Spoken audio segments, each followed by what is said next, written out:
Hello बच्चों, नमस्कार। मैं जितेंद्र आप लोगों का एक बार फिर से अपने चैनल अध्ययन गुरु में स्वागत करता हूं। बच्चों, आज का टॉपिक है यूपी पुलिस में जनरल साइंस यानी जीएस में कुल मिलाकर के 38 क्वेश्चन पूछे जाएंगे जो आपके टोटल 76 नंबर के बनेंगे। जनरल साइंस में आपको 3 सेक्टर पढ़ना है, फिजिक्स, केमिस्ट्री और बायोलॉजी। इन तीनों से मिलाकर आपको 38 क्वेश्चन मिलेंगे जो 76 नंबर आपको देंगे। तो बच्चों स्टार्ट करते हैं। सवाल नंबर 1, किसी उत्तल लेंस की फोकस दूरी हमेशा होती है। बच्चों उत्तल लेंस जो है ऐसा बनता है और इसकी फोकस दूरी जो f या f' होती है यह हमेशा पॉजिटिव होती है। तो पहले का जो ऑप्शन होगा ये सही होगा। यहाँ पर नेगेटिव नहीं होती है, न प्लस माइनस दोनों नहीं होती है, इनमें से कोई नहीं, तो पहला ऑप्शन सही है। तो दूसरा क्वेश्चन है, मोटर गाड़ी के चालक के सामने सामान्यतः लगा रहता है। तो कोई यदि ड्राइवर है यदि जहाँ पर चला रहा होता है उसके सामने साइड में एक मिरर यूज होता है। ये जो मिरर होता है यह इन चारों ऑप्शन में से समतल दर्पण, उत्तल दर्पण और अवतल दर्पण या उत्तल लेंस, इन चारों में से ऑप्शन जो सही होगा, क्योंकि मिरर जो है आप देखेंगे तो ऊपर से उभरा होता है हल्का से, तो वह होता है उत्तल दर्पण और लेंस नहीं होता है। लेंस जो है दोनों साइड होता है उभरा हुआ, पर जो है उत्तल दर्पण जो है इस प्रकार होता है और अंदर से पॉलिश होता है। तो हमेशा ड्राइवर को जो साइड में मिरर लगा होता है वो उत्तल दर्पण का बना होता है, क्योंकि उत्तल दर्पण लेने से दूर के जो प्रतिबिंब हैं, वस्तुएँ हैं, वो उस कांच में छोटी सी बनेंगी और सीधी बनेंगी। चलिए आते हैं बच्चों क्वेश्चन नंबर 3 पर। तीसरा क्वेश्चन है कि एक व्यक्ति समतल दर्पण की ओर 4 मीटर प्रति सेकंड की चाल से आ रहा है। मान लीजिए यहाँ पे एक समतल दर्पण है, यहाँ पे एक आदमी है जो दर्पण की ओर 4 मीटर पर सेकंड से आ रहा है। व्यक्ति को समतल दर्पण में बना अपना प्रतिबिंब किस चाल से आता हुआ प्रतीत होगा। तो 4 मीटर प्रति सेकंड, 2 मीटर प्रति सेकंड, 8 मीटर प्रति सेकंड या इनमें से कोई नहीं। तो बच्चों यदि यहाँ पर जो प्रतिबिंब बन रहा है तो जब इंसान समतल दर्पण की ओर जाएगा 4 मीटर पर सेकंड से, तो इतना स्पीड उस दर्पण के अंदर से भी आती हुई प्रतीत होगी। तो कुल मिलाकर होगा 4 + 4, कुल मिला के 8 मीटर पर सेकंड जो है स्पीड यहाँ पे दिखाई देगी, 8 मीटर पर सेकंड।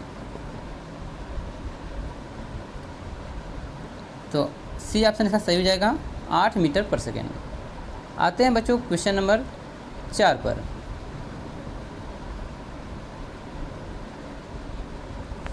दूरदृष्टि दोष वाले व्यक्ति द्वारा जिस चश्मे का उपयोग किया जाता है उसमें लगे लेंस होते हैं। तो पहली बात है कि दूरदृष्टि दोष में मैं आपको बता दूं कि दूर की वस्तुएं दिखाई देती हैं, दूर की वस्तुएं दिखाई देती हैं और नज़दीक की वस्तुएं नहीं दिखाई देती हैं। तो ऑप्शन है उत्तल लेंस, ऑप्शन बी अवतल लेंस, सी बेलनाकार लेंस और डी है बाईफोकल लेंस।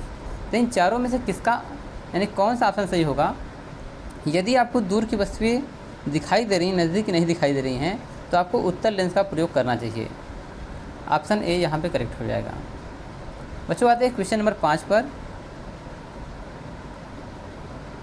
विद्युत आवेश की इकाई क्या है। इकाई मतलब मात्रक, कूलाम, वोल्ट, एम्पियर या इनमें से कोई नहीं।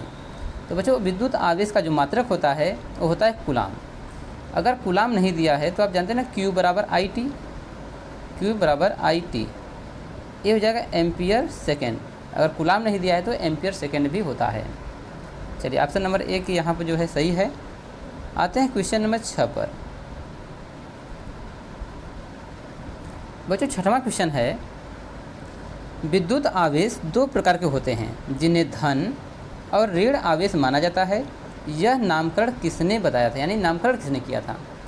कूलाम ने, थेल्स ने, सर थॉमस ब्राउन ने, यहाँ पर सर होना चाहिए था, बेंजामिन फ्रैंकलिन ने। तो बच्चों यहाँ पर जो धन आवेश और ऋण आवेश इन दोनों का जो नामकरण किए थे वो किए थे बेंजामिन फ्रैंकलिन ने। ऑप्शन जो डी है यहाँ पे करेक्ट माना जाएगा। और आते हैं क्वेश्चन नंबर 7। क्वेश्चन 7 कहता है विद्युत जनित्र का सिद्धांत किस आधार पर आधारित है, यानी किस सिद्धांत पर आधारित है। विद्युत जनित्र किस सिद्धांत पर आधारित होता है। ऑप्शन ए विद्युत धारा के ऊष्मीय प्रभाव पर, प्रेरित विद्युत पर, विद्युत चुंबकीय प्रेरण पर, या प्रेरित चुंबकत्व पर। इसका जो सही ऑप्शन हो जाएगा यह हो जाएगा विद्युत चुंबकीय प्रेरण पर, क्योंकि जनित्र जो होता है वह विद्युत चुंबकीय प्रेरण पर के सिद्धांत पर होता है, क्योंकि जब यहाँ फ्लक्स करते हैं तो यह आर्मेचर चलने लगता है। तो जनित्र है तो जब ये आर्मेचर चलेगा तो यह करंट को प्रवाहित करेगा, क्योंकि ये आर्मेचर घूमना चाहिए और जब घूमता है तो हमें करंट मिलता है। ये विद्युत चुंबकीय प्रेरण पर के सिद्धांत पे काम करता है। ऑप्शन सी करेक्ट है। आते हैं क्वेश्चन नंबर 8 पर। 8वां क्वेश्चन कह रहा है कि लघु पथन के समय परिपथ में विद्युत धारा का मान क्या होता है। बहुत कम हो जाता है, परिवर्तित नहीं होता है, बहुत अधिक बढ़ जाता है, निरंतर परिवर्तित होता रहता है। तो बच्चों जब यहाँ पर हम जानते हैं हमारे घरों में 3 फेस एक न्यूट्रल आता है, 3 फेस और एक न्यूट्रल आता है। यदि मान लीजिए कि ये वायर जो है एक टूट करके यहाँ पे कनेक्ट हो गया, तो दूसरे वाले वायर जो अभी कनेक्शन में है इसका वोल्टेज बढ़ जाएगा। अगर वोल्टेज बढ़ता है तो धारा का मान बहुत अधिक बढ़ जाएगा। इसलिए जब भी लघु पतन होता है, वायर एक टूट करके दूसरे में सट जाते हैं, तो धारा का मान बहुत अधिक बढ़ जाता है। ऑप्शन सी यहाँ पे करेक्ट है। आते हैं बच्चों क्वेश्चन नंबर 9 पर। 9वां क्वेश्चन है निम्न धातुओं में से कौन NaOH के विलयन से हाइड्रोजन गैस देता है। यदि करा कि इनमें से कौन ऐसा मेटल है जो NaOH के साथ रिएक्शन करने पर यह हाइड्रोजन गैस प्रोड्यूस करता है। तो यहाँ पर मैग्नीशियम, कॉपर, एल्युमिनियम और चांदी। तो यहाँ पर जो चांदी है एक कम रिएक्टिव है, कॉपर जो है एल्युमिनियम की तुलना में कम होता है, मैग्नीशियम की तुलना में कम होता है। तो यहाँ पर यदि कोई हाइड्रोजन रिलीज़ करने की बात है तो वह है एल्युमिनियम। 9 का सी सही हो जाएगा। एल्युमिनियम जो है सोडियम हाइड्रोक्साइड के साथ क्रिया करके हाइड्रोजन गैस रिलीज करता है। क्वेश्चन नंबर 10 देखते हैं बच्चों। यदि विलयन का pH 13 है तो इसका अर्थ क्या है। बच्चों जब pH की बात होती है तो pH वैल्यू जो है 0 से लेकर के 7 और 7 से 14 होता है। जो 7 वाला है न्यूट्रल होता है, अगर 7 से कम है तो वह एसिडिक होगा, अम्लीय होगा। 7 से एबव है तो वह बेस होगा। हम बेस को भास्मिक भी कहते हैं और एसिड को अम्लीय कहते हैं। तो ऑप्शन है क्षीण अम्लीय होगा, क्षीण भास्मिक होगा, प्रबल अम्लीय होगा और प्रबल भास्मिक होगा। तो बच्चों जो प्रबल भास्मिक है वह है 14, प्रबल अम्लीय है 0। तो यहाँ 13 जो है 14 के पास में है, इसलिए प्रबल भास्मिक होगा। ऑप्शन डी यहाँ पे करेक्ट हो जाएगा। आते हैं बच्चों क्वेश्चन नंबर 11 पर 11 पर। 11वां क्वेश्चन है साधारण ताप पर फास्फोरस का अणु सूत्र क्या है। P, P2, P3 या P4।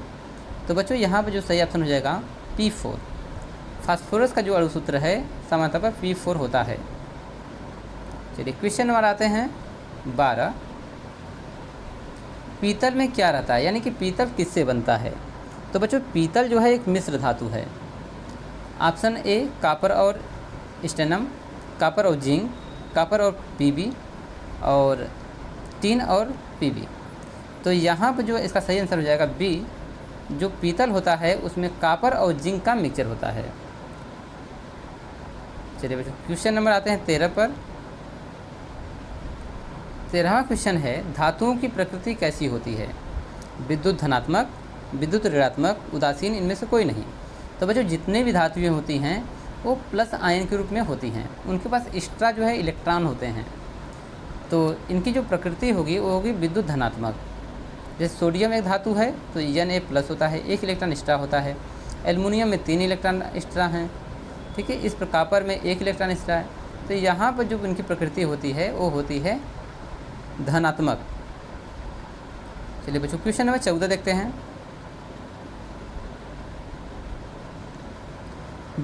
चुंबकीय अशुद्धि को किस प्रकार दूर किया जा सकता है?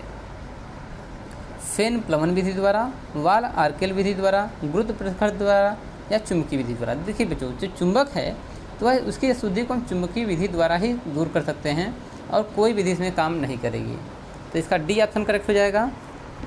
क्वेश्चन नंबर 15 देखते हैं।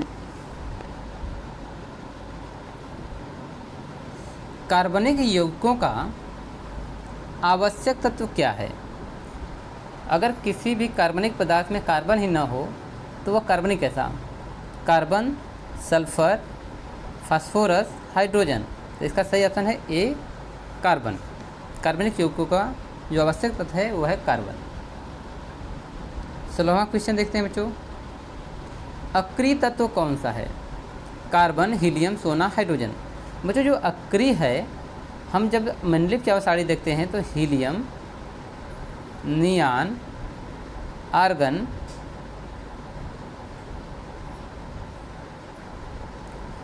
इनमें से जो है हीलियम है। हीलियम जो है दूसरा तत्व है जो अक्रिय तत्वों में आता है। तो कार्बन होगा नहीं, सोना होगा नहीं, हाइड्रोजन होगा नहीं, तो हीलियम सही है। आते हैं क्वेश्चन नंबर 17 पर। एल्किन श्रेणी के यौगिकों का सामान्य सूत्र क्या है? तो बच्चों होता है एल्केन, एल्किन, एल्काइन। तो आप याद रखिए जो एल्केन होते हैं CnH2n+2, ये है एल्केन। एल्केन। दूसरा है CnH2n, ये है एल्कीन। एल्कीन।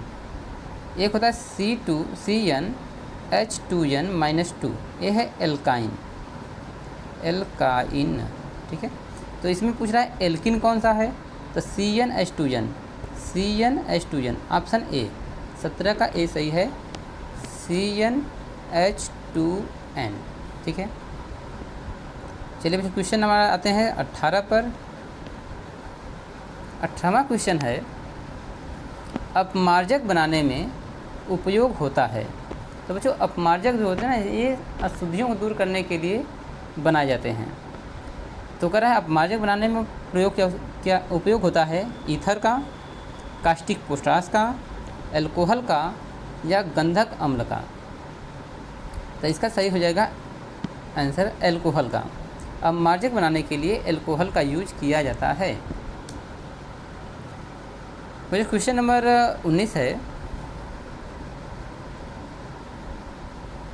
आवर्त सारणी के 7A के तत्व क्या कहलाते हैं? हैलोजन कहलाते हैं, धातुओं के साथ अभिक्रिया नहीं करते हैं, निष्क्रिय गैसों की अपेक्षा 2 इलेक्ट्रॉन कम रखते हैं, अज्ञात तत्व हैं। तो बच्चों पहली बात है कि जो 7A है इसमें जो है हैलोजन तत्व होते हैं। इसमें फ्लोरीन, क्लोरीन, ब्रोमीन, आयोडीन, ये सभी तत्व होते हैं। और यह अक्रिय गैसों से एक आगे हैं, तो इसमें 1 इलेक्ट्रॉनों की कमी है, ठीक है। और यह जो है धातुओं से क्रिया बहुत तेज़ी से करते हैं। तो यहाँ पर जो होगा ये हैलोजन तत्व कहलाते हैं, हैलोजन कहलाते हैं। बच्चों आते हैं क्वेश्चन नंबर 20 पर। प्रकाश संश्लेषण की क्रिया में उत्पन्न होता है। जब प्रकाश संश्लेषण होता है तो उसमें क्या उत्पन्न होता है?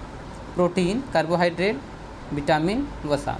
तो बच्चों जब प्रकाश संश्लेषण क्रिया होती है तो इसका जो रिएक्शन बनता है 6CO2 + 12H2O, सनलाइट, यहाँ पर सनलाइट और क्लोरोफिल, इसके रिएक्शन के दौरान बनता है C6H12O6 +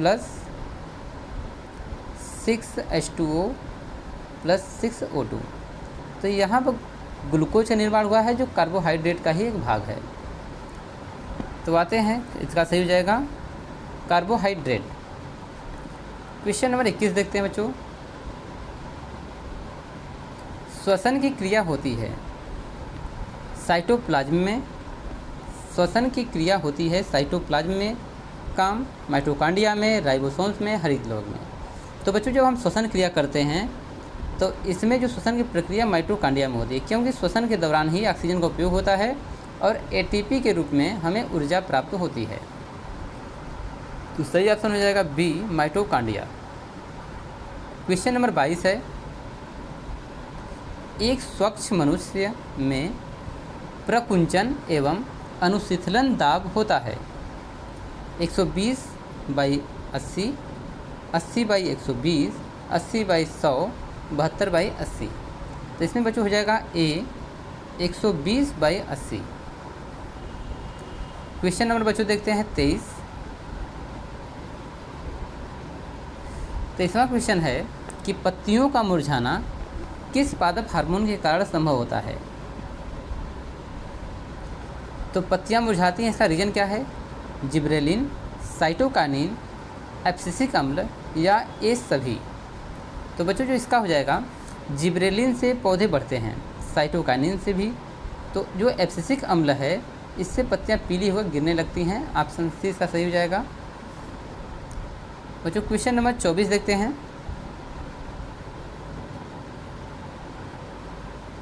कौन सा पादप नियंत्रक फल बेचने वाले द्वारा प्रयोग किया जाता है? तो यहाँ बच्चों एब्सिसिक अम्ल, जिब्रेलिन, इथाइलिन या आसन। वैसे ऑक्सिन होना चाहिए था, ऑक्सिन। चलिए ठीक हो जाए, ऑक्सिन। तो बच्चों यहाँ पे जो हो जाएगा, जो फल बेचने वाले होते हैं वो फलों को पकाने में सबसे ज़्यादा इथाइलिन का प्रयोग करते हैं, क्योंकि इससे फल जल्दी पकता है। तो सी ऑप्शन से हो जाएगा इथाइलिन। क्वेश्चन नंबर 25 देखते हैं बच्चों। कार्बनिक यौगिकों में कार्बन की संयुक्ता कितनी होती है? यदि कार्बनिक यौगिक है तो कार्बन की जो संयुक्ता होगी वो 4 होती है, क्योंकि कार्बन के पास कितने इलेक्ट्रॉन हैं? 6 इलेक्ट्रॉन। 2 और 4 बचते हैं, चारों जो है ना 4, ये 4 इनकी संयोजकता बनाते हैं। तो ऑप्शन बी यहाँ पे करेक्ट हो जाएगा। इसके लिए ऑप्शन आपको नहीं देने वाले हम। क्वेश्चन नंबर 26 देखते हैं बच्चों। एड्स रोग का प्रमुख कारण क्या है? असुरक्षित यौन संपर्क, खून की कमी, विटामिन कमी, पोषण की कमी। तो बच्चों इसका जो सही आंसर हो जाएगा असुरक्षित यौन संबंध, यानी 26 का ए ऑप्शन सही है। 27वां क्वेश्चन देखते हैं। चमगादड़ एक पक्षी के पंख चमगादड़ एवं पक्षी के पंख किस प्रकार के अंग कहलाते हैं? समरूप, समजात, वंशानुगत, जीवाश्म। तो बच्चों इसका सही हो जाएगा समजात, क्योंकि चमगादड़ जो है उसके पंख का स्ट्रक्चर जो है पक्षियों जैसे होते हैं, परंतु जो हड्डियों की संरचना है वह जो है ना समजात श्रेणी में आता है। Question number 28। कृत्रिम परितंत्र का उदाहरण क्या है? वन तालाब, झील तालाब, बगीचा खेत, सभी सही हैं। तो वन और तालाब एक कृत्रिम परितंत्र का उदाहरण मानने के लिए वन और तालाब नहीं होंगे, और झील और तालाब ये भी नहीं। बगीचा और खेत जो है कृत्रिम, ये हम लोग बनाए हैं, ठीक है। बाकी सब प्राकृतिक हैं, ठीक है। यहाँ तालाब हम लोग बना सकते हैं, पर वन और झील जो है प्राकृतिक हैं, इसलिए कृत्रिम में बगीचा और खेत आएगा। ऑप्शन सी करेक्ट हो जाएगा। क्वेश्चन नंबर 29 देखते हैं बच्चों। प्रकृति में ऊर्जा का मुख्य सोर्स क्या है? कोयला, सूर्य, पानी, कागज। बच्चों जो प्रकृति में सबसे बड़ा सोर्स है वो है सूर्य की ऊर्जा, सबसे बड़ा स्रोत। इस पृथ्वी पर सबसे ज़्यादा ऊर्जा जो है सूर्य से प्राप्त होती है। Question number 30। अमीटर से निम्नलिखित में से किसे मापा जा सकता है या जाता है? धारा को, आवेश को, विभव को या विद्युत शक्ति को। तो बेटा जो अमीटर होते हैं वो हमेशा श्रेणी क्रम में जोड़े जाते हैं, किसी भी परिपथ में श्रेणी क्रम में जोड़े जाते हैं, और यह जो है हमेशा विद्युत धारा का ही मापन करते हैं। तो ऑप्शन ए करेक्ट होगा, विद्युत धारा का। Question number 31।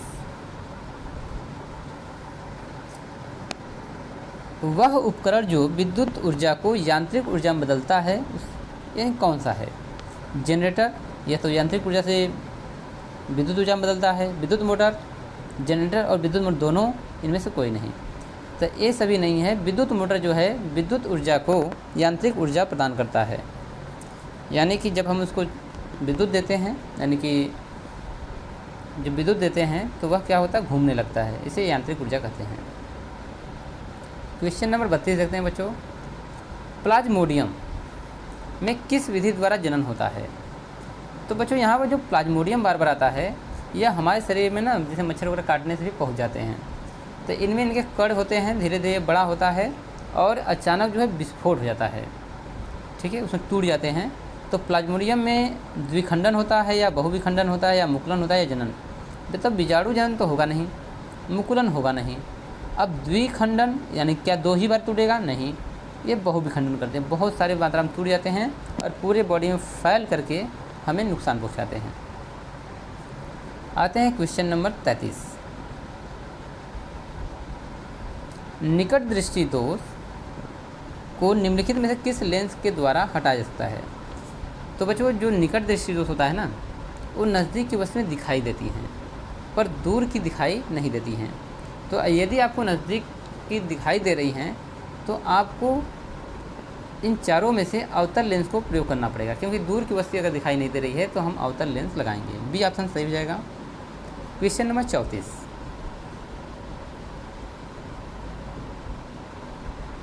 पौधों में जनन अंग कहाँ पाए जाते हैं? तना में, जड़ में, पुष्प में या फल में? तो बच्चों इसका सही आंसर हो जाएगा पुष्प में। जनन अंग जो है पुष्प में होता है, वहीं पर पुंकेसर भी होता है, वहीं पर स्त्री केसर भी होता है। आते हैं क्वेश्चन नंबर 35 पर। मेंडल ने अपने अनुवांशिकी प्रयोग होते किस पौधे का चुनाव किया या उपयोग किया? नीम का, गुलाब का, मटर का, गुलदाउदी का? तो बच्चों मेंडल ने उपयोग किया था मटर के पौधे का। सी ऑप्शन जो है करेक्ट हो जाएगा। क्वेश्चन नंबर 36 देखते हैं। ओजोन परत पाया जाता है वायुमंडल के निचली सतह पर, वायुमंडल के ऊपरी सतह पर, वायुमंडल के मध्य में या इनमें से कोई नहीं? तो बच्चों ओजोन जो परत है इसमें O3 गैस की अधिकता होती है। यह वायुमंडल के ऊपरी परत पर पाया जाता है और पराबैंगनी किरणों को हमारे पास आने से रोकता है। बी ऑप्शन करेक्ट हो जाएगा। क्वेश्चन नंबर आते हैं 37। दाढ़ी बनाने में कौन सा दर्पण उपयुक्त होता है? समतल, उत्तल, अवतल या इनमें से कोई नहीं? तो बच्चों दाढ़ी बनाने के लिए तो वैसे तो हम कोई भी यूज कर लेते हैं पर उत्तल नहीं करते हैं, पर हम लोग सबसे अधिक जो है अवतल दर्पण का उपयोग करते हैं। इससे जो है ना जो दृश्य बनता है वो बड़ा बनता है, तो आसानी से हम इसका उपयोग करके दाढ़ी को यानी कि बना लेते हैं। अवतल दर्पण जो है यहाँ पर करेक्ट हो जाएगा। क्वेश्चन नंबर 38 देखते हैं। निर्वात में प्रकाश की चाल कितनी होती है? तो बच्चों इसका जो आंसर हो जाएगा 3 × 10⁸ मीटर प्रति सेकेंड। तो ऑप्शन यहाँ पर जो है पहला वाला जो है सही है, क्योंकि ये सेंटीमीटर है, किलोमीटर है, mm है, तो यहाँ पहला वाला सही है। आते हैं क्वेश्चन नंबर 39 पर। दंत विशेषज्ञ किस दर्पण का उपयोग मरीजों के दांतों का बड़ा प्रतिबिंब देखने के लिए करते हैं?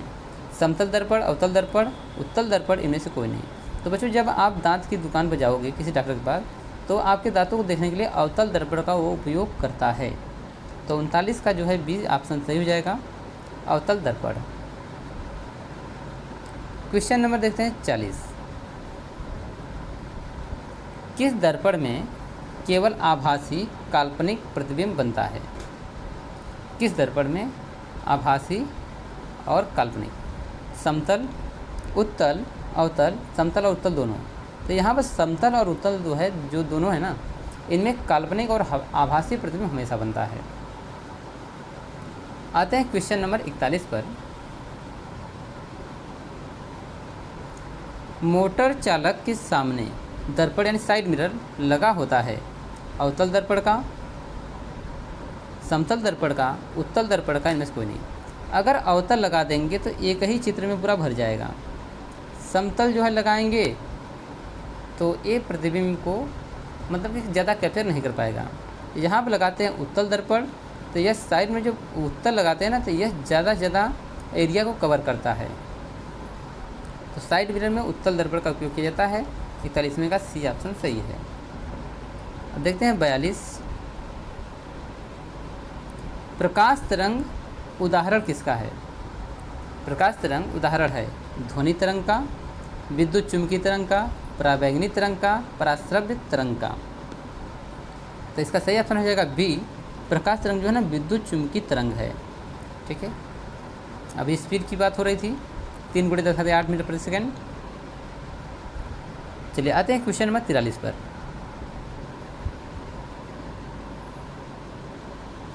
समतल दर्पण में प्रतिबिंब की प्रकृति क्या होती है? वास्तविक, वास्तविक तथा सीधा, वास्तविक और उल्टा, आभासी और बराबर। तो बच्चों इसका सही आंसर हो जाएगा डी, आभासी और बराबर। जो समतल दर्पण होते हैं इसमें प्रतिबिंब आपका बराबर बनता है और आभासी बनता है। चलिए क्वेश्चन नंबर 44 देखते हैं बच्चों। सोलर कुकर में किस दर्पण का व्यवहार किया जाता है? यानी किसका उपयोग किया जाता है? उत्तल दर्पण का, अवतल दर्पण का, समतल का, या डी उत्तल और अवतल दोनों। तो बच्चों सोलर कुकर में हम अवतल दर्पण का उपयोग करते हैं। अब क्यों करते हैं? मान लीजिए अवतल दर्पण यहाँ पर है, इसका बाहर से कलई किया हुआ है, रंगा हुआ है। यदि आपने भोजन यहाँ पर रखा पकने के लिए, ठीक है, तो यह प्रकाश जब पड़ेगा तो परावर्तन करके एक ही जगह पर केंद्रित करेगा। ठीक है, परावर्तन के नियम से एक जगह लाकर यहाँ केंद्रित करेगा, जिससे गर्मी बढ़ जाएगी। अब गर्मी जब बढ़ेगी तो खाना जल्दी पक जाएगा। तो ऑप्शन बी यहाँ पे करेक्ट हो जाएगा। 44वां क्वेश्चन है, सर्च लाइट में परावर्तक सतह कैसा होता है? उत्तल, अवतल, समतल या परावलयिक? तो बच्चों इसका सही ऑप्शन हो जाएगा बी, अवतल। जो सर्च लाइट होते हैं ना, इन सर्च लाइट में इनमें जो कटोरी होती है, जिसे हम कटोरी बोलते हैं ठेठ भाषा में, यहाँ पर बल्ब लगा होता है। अब यहाँ से जब फोकस बना के चलता है ना, जब लाइट निकलती है तो सीधी चलती है फोकस। सर्च लाइट में हम अवतल परावर्तक जो है ना अवतल दर्पण की तरह लेते हैं, यानी कि अंदर जो है गहरा रहेगा। आते हैं क्वेश्चन नंबर 46 पर।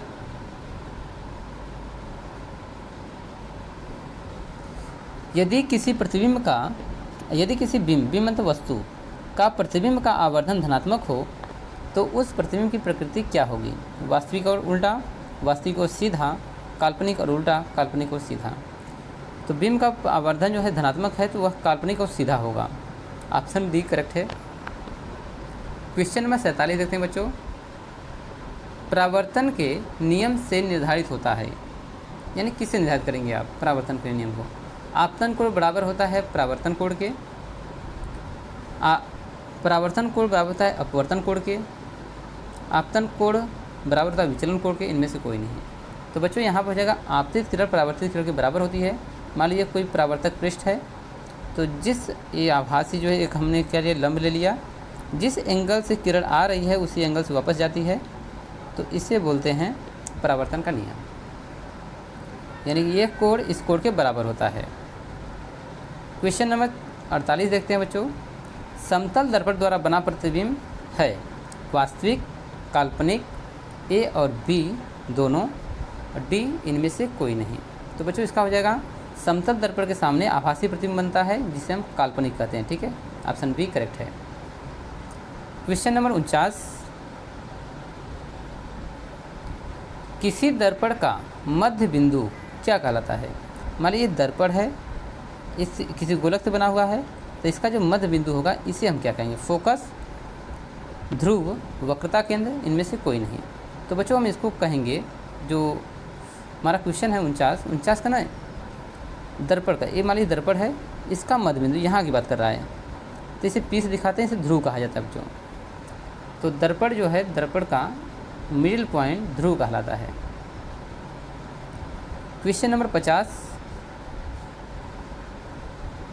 समतल दर्पण में वक्रता त्रिज्या r है, तो ये मान लीजिए जो है एक दर्पण हो गया, यहाँ होता है f, यहाँ होता है c, यहाँ से यहाँ तक की दूरी r कहलाती है। तो r जो है वह 2f के बराबर होता है। ठीक है, तो r = 2f, r = 0। पर यहाँ बेटा जो है ना समतल दर्पण है, समतल दर्पण के लिए जो r है वह अनंत पर बनता है। ठीक है, अवतल के लिए तो हो जाएगा, उत्तर के लिए भी हो जाएगा, पर यहाँ पर समतल दर्पण है इसलिए इसका जो है ना, जो वक्रता त्रिज्या r है वह अनंत पर बनता है। ऑप्शन सी यहाँ पे करेक्ट हो जाएगा। अगर यहाँ समतल नहीं होता तो हम इसको r = 2f या ये उत्तल अवतल दोनों के लिए करेंगे, या f = r/2 कर लेंगे। चलिए बच्चों, आते हैं क्वेश्चन नंबर 51 पर। समतल दर्पण का रेखीय आवर्धन क्या होता है? रेखीय आवर्धन को हम यम से दिखाते हैं। क्या यम जो है बड़ा होता है 1 से, क्या यम छोटा होता है 1 से, या दोनों बराबर होते हैं, यानी यम = 1 होता है या यम = 0। तो बच्चों समतल आवर्धन में, समतल दर्पण में रेखीय आवर्धन यम = 1 के बराबर होता है, हमेशा यम का मान 1 आएगा। क्वेश्चन नंबर देखते हैं 52। प्रतिबिंब की ऊंचाई और वस्तु यानी बिंब की ऊंचाई का अनुपात को हम क्या कहते हैं? फोकसांतर, ध्रुव, आवर्धन या वक्रता त्रिज्या। तो बच्चों यहाँ पर प्रतिबिंब की जो ऊंचाई है h' और जो रियल ऊंचाई है बिंब की ऊंचाई, इन दोनों के अनुपात को हम m कहते हैं, यानी आवर्धन कहते हैं। क्वेश्चन नंबर देखते हैं 53।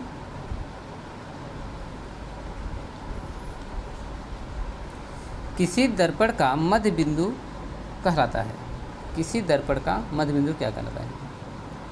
तो यहाँ पर मान लीजिए कोई दर्पण है, उसका मध्य बिंदु, ठीक है, जहाँ से ये है बना है।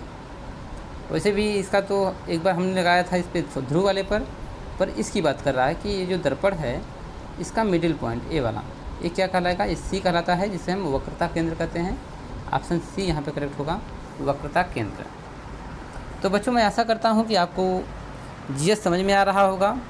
अगर जो भी आपको टॉपिक नहीं समझ में आ रहा, आप हमें कमेंट कर दीजिए या फिर इस नंबर पर आप हमें व्हाट्सअप कर दीजिए, उस टॉपिक को हम समझा देंगे।